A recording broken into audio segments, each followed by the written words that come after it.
Deontay Wilder has exposed Tyson Fury for ducking the rematch because Tyson Fury is worried about getting hurt in the rematch because he suffered concussion in the first fight.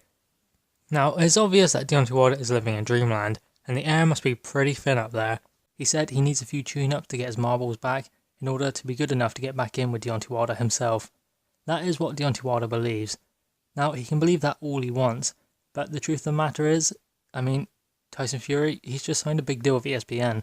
And that is the reason why he turned it down, because he's getting a lot more money to fight someone with less risks. So, obviously he didn't want to fight Deontay Wilder again on Showtime, because last time he got screwed when he done that, because obviously the judges made it a draw, when Tyson Fury clearly won that fight.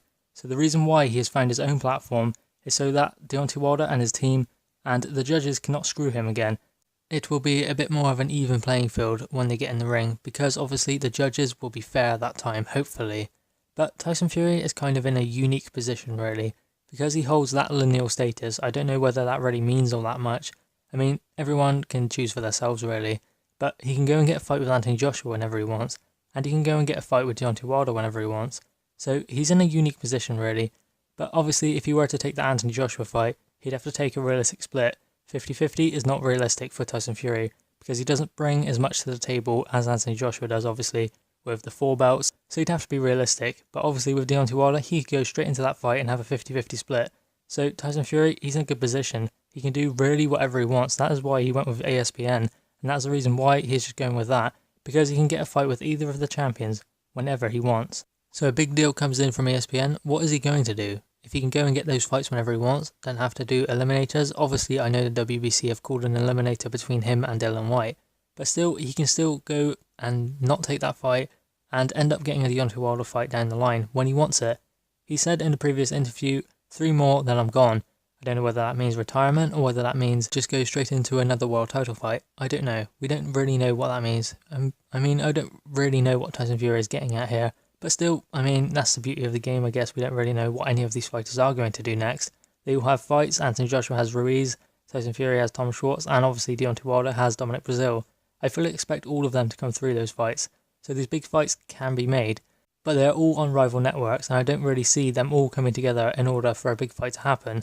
I know it has happened in the past, but egos in the game have got a lot bigger, and I just don't see them all coming together to make a big fight.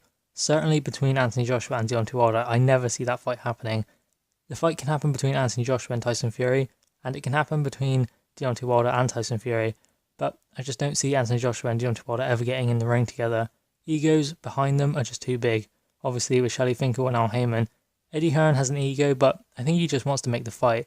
I think he will be happy to put his ego aside in order to make that fight.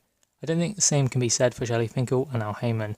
But still, Deontay Wilder, he has said that Tyson Fury ducked him because he got concussion and he didn't want to get hurt in a rematch. I don't think you can really say that about Tyson Fury. I don't think Tyson Fury ducked the rematch because he thinks he'll get hurt against Deontay Wilder. I think it's because ESPN came in with a big deal, and he knows he can get those big fights whenever he wants. He knows he can go into an Anthony Joshua fight whenever he wants, and he knows he can get a Deontay Wilder fight whenever he wants.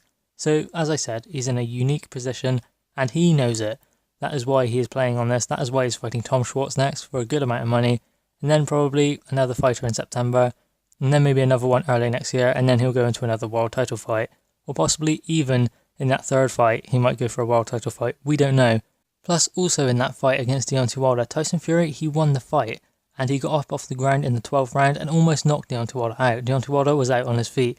To be honest, I thought all the spirit of Deontay Wilder was gone in that 12th round. After he couldn't finish Tyson Fury off, he was done. So Tyson Fury, he was probably confident he could stop Deontay Wilder in a rematch. And let's be real, in the rematch, Tyson Fury would be back to full fitness, back to full health, and he would easily beat Deontay Wilder. So Deontay Wilder has no leg to stand on when he says that Tyson Fury didn't want the rematch because he's scared of him. Tyson Fury is scared of no man. But guys, what are your thoughts on Deontay Wilder's claims? Please drop your thoughts in the comments below. Please like the video and subscribe for more content. Thank you guys.